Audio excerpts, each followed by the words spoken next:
Singleton pattern is another design pattern from the creational design patterns category. The features of the Singleton pattern are the following. It prevents the instantiation of a class more than once. So basically, you cannot create two objects of the same class, a class that implements this Singleton pattern. It also provides single access to an object. Where can you use the Singleton pattern?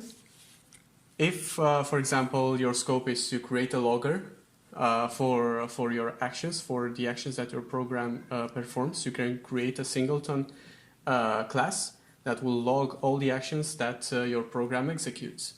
This is the example that we will use later on in our code. Another use case might be a report. So, for example, you want to create a report of your unit tests.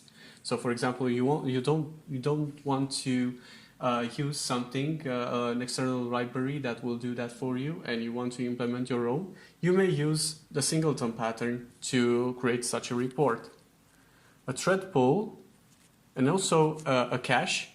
So it doesn't make sense to have multiple objects that will store your cache, some objects in your cache. It might make sense to have a single instance of an object that will store everything, and you can call this instance from many places in your code. Let's take a look in the code to see how exactly we can implement the Singleton pattern.